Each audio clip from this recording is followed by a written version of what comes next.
అవసరం కోసం దారులు తొక్కే పాత్రలు తప్ప హీరోలు విలన్లు లేరి నాటకంలో మనిషిలో కూరుకుపోయిన ధర్మం ఒక్కటే అహం, ప్రతి వారిని శాసించేది ఒక్కటే ఆకలి. ఏం తెలుసురా ఈ రాజకీయాల గురించి? చంద్రబాబు నాయుడు గారు వాయిస్లో వేరియేషన్స్. చంద్రబాబు నాయుడు గారు ఒక మీటింగ్లో అంటే ఒక ప్రెస్ మీట్లో మాట్లాడి చంద్రబాబు గారి వాయిస్ వేరియేషన్ ఎలా ఉంటుంది, అలానే మామూలుగా సభల్లో ఎలా ఉంటుంది, ఇలా రకరకాల వేరియేషన్ చేసుకోవచ్చు. మామూలు ప్రెస్ మీట్లో అయితే చాలా సంతోషంగా ఉంది. వాట్ ఐఎమ్ సేయింగ్, ప్రజలు నాడి తెలిసింది. ఈ విధంగా చూస్తే 164 సీట్లు తెలుగుదేశానికి ఇచ్చారంటే ప్రజలు నమ్మారు, ఆ విధంగా ముందుకు పోయారు, అఖండ విజయాన్ని ఇచ్చారు. ఆ విధంగా ప్రజలకు న్యాయం చేస్తాం, ఇచ్చిన పథకాలని అమలు చేస్తాం. చాలా థ్యాంక్ యూ. ఒక పక్క పవన్ కళ్యాణ్ గారు చూసుకుంటే, పవన్ కళ్యాణ్ గారు కానీ మేము కానీ అందరం ఏ భేషజాలకు పోకుండా కష్టపడ్డాం, ప్రజలకు చేరువయ్యాం. ఆ విధంగా చేసుకుంటూ పోతాం, ఇంకెవ్వరు మనల్ని ఆపలేరు. ఈ స్టైల్ సెటిల్డ్గా ఉంటుంది అనమాట. అదే కోపం వస్తే ఎలా ఉంటుంది, ఏం మాట్లాడుతున్నారు అవుతున్నా గుండె రగిలిపోతుందండి.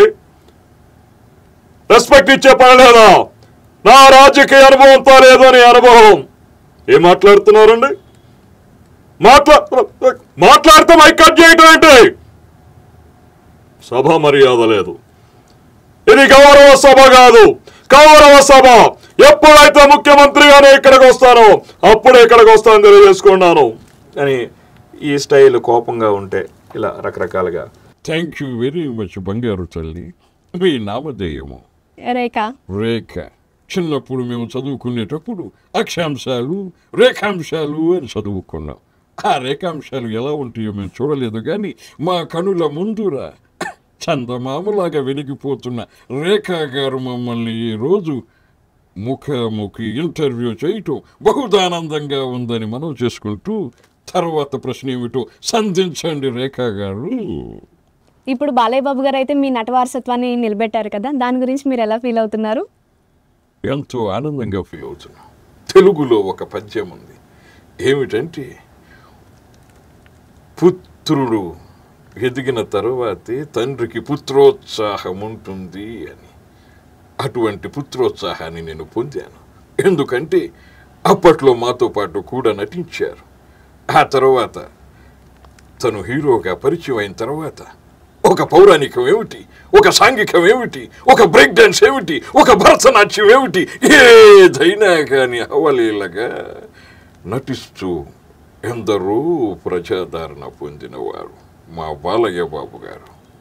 ఒక రాయలసీమ చిత్రం ఏమైనా, ఒక రాజుల సినిమా అయినా, ఒక కామెడీ సినిమా అయినా ఏ పాత్ర అయినా అవలీలగా పరకాయ ప్రవేశం చేస్తున్నాడు. ఈ మధ్య ఎంతో అద్భుతంగా పాటలు కూడా పాడుతున్నాడు మా అబ్బాయి.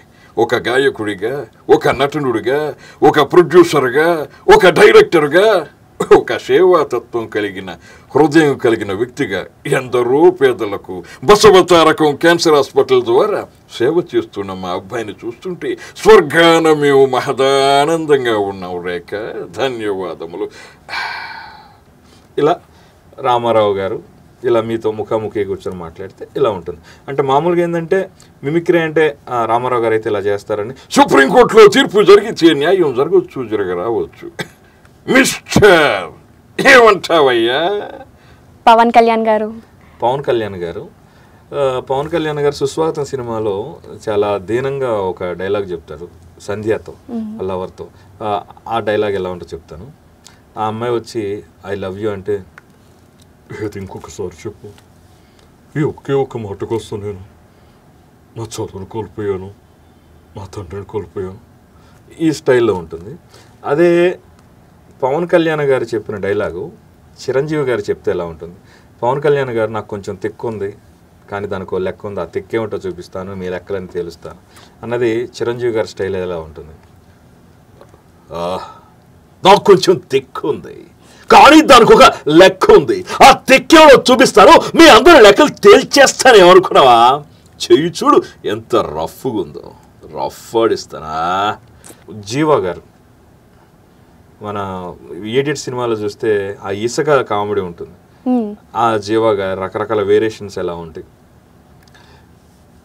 రాయ్ ఆ ఇసుక ఏమిటి, బేదరేమిటి, చల్లటం ఏమిటి, సంథింగ్ ఈజ్ దేర్.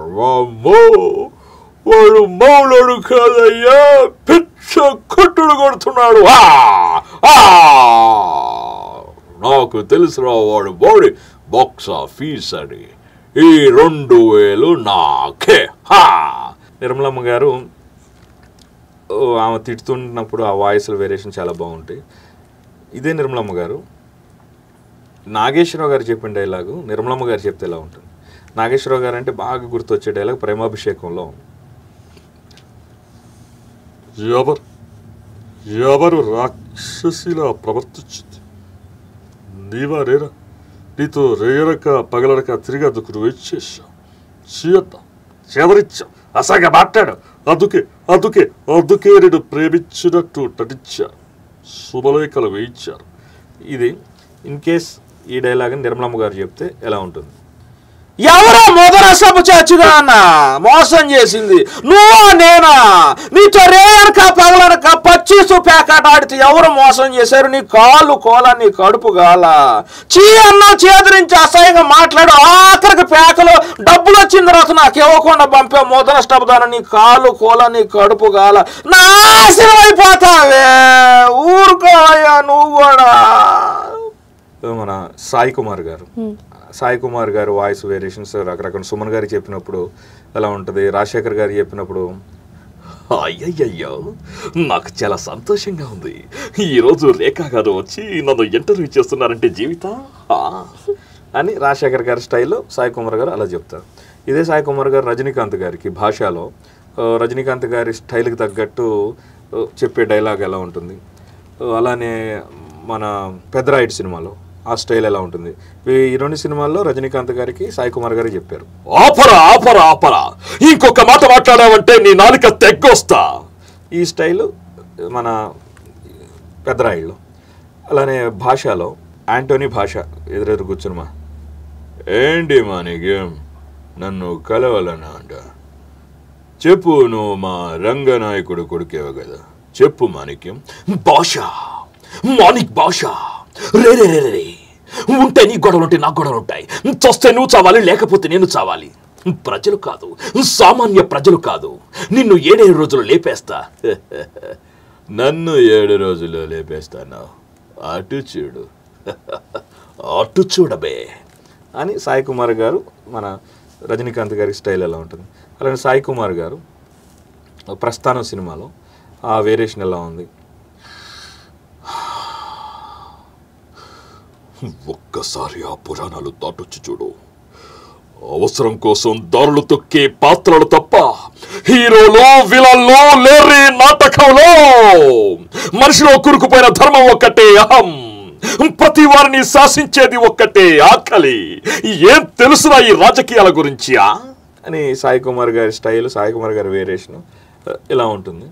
ఇదే సాయి కుమార్ గారు మన నువ్వు నేను సినిమాలో ఉదయ్ కిరణ్ గారి డైలాగ్ని సాయి కుమార్ గారు చెప్తారు. ఉదయ్ కిరణ్ గారు చాలా సౌమ్యంగా చెప్తూ ఉంటారు.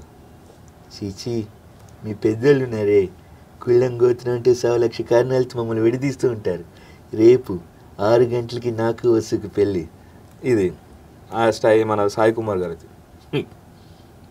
మీ పెద్దోళ్ళు ఉన్నారు చూడు, కులం గోత్రం అంటూ 100 లక్ష కారణాలతో మమ్మల్ని విడదీస్తారు. రేపు 11 గంటలకి నాకు వసుకి పెళ్లి. ఏం రేపు 6 గంటలకి అని ఈ రకరకాల వేరియేషన్తో ఇలా చెప్పుకోవచ్చు. ఇప్పుడు గుండు హనుమంతరావు గారు ఉన్నారు. గుండు హనుమంతరావు గారిది ఒకే వర్షన్ ఒకే డైలాగ్ నేర్చుకుంటే, ఒకవేళ గుండు హనుమంతరావు గారు డబ్బింగ్ చెప్పాల్సి వచ్చింది, నేను మామూలు గుండు హనుమంతరావు గారిది కామెడీ వర్షన్ నేర్చుకున్నాను. ఒరే ఇట్రారా అమృతం, మన హోటల్లో ఇప్పుడు రేఖా గారికి స్పెషల్ మసాలా దోశ అని అంతవరకు వచ్చింది. కానీ సినిమాలో గుండు హనుమంతరావు గారు సాడ్ వర్షన్ అనుకోండి, అప్పుడు నేను ఇది చెప్తే సింక్ కాదు. ఎందుకంటే నవరసాలలో సాడ్ వర్షన్ చేయాలంటే నేను నేర్చుకున్నాను కాబట్టి సాడ్ గుండు హనుమంతరావు గారు సాడ్ చేస్తే ఎలా ఉంటుంది, ఒకవేళ గుండు హనుమంతరావు గారి అమ్మగారు చనిపోతే అప్పుడు గుండు హనుమంతరావు గారి వర్షన్ ఎలా ఉంటుంది? ఎందుకంటే అక్కడికి వచ్చి అమ్మా చచ్చిపోయావా అంటే పండదు. అందుకని అమ్మా చచ్చిపోయావా అమ్మా, ఇన్ని రోజులు నాకు అంతా నువ్వే ఉండి ఇప్పుడు నన్ను వదిలిపెట్టి వెళ్ళిపోయావా అమ్మా, అమ్మా లే అమ్మా, నీ ఆశలు నేను నెరవేరుస్తానమ్మా, నువ్వు కోరుకున్నట్టు అనాథలందరినీ నేనే చూసుకుంటాను, సెలవమ్మా. మన మాజీ ముఖ్యమంత్రి జగన్మోహన్ రెడ్డి గారు జానీ జానీ ఎస్ పాప చెప్తే ఎలా ఉంటుంది? జానీ జానీ ఎస్ పాపలో 2 క్యారెక్టర్స్ ఉంటాయి, జానీ క్యారెక్టర్, పాప క్యారెక్టర్. అయితే మన చంద్రబాబు నాయుడు గారు జానీ జానీ అనేది పాప క్యారెక్టరు, జగన్మోహన్ రెడ్డి గారు చెప్తే ఎలా ఉంటుంది?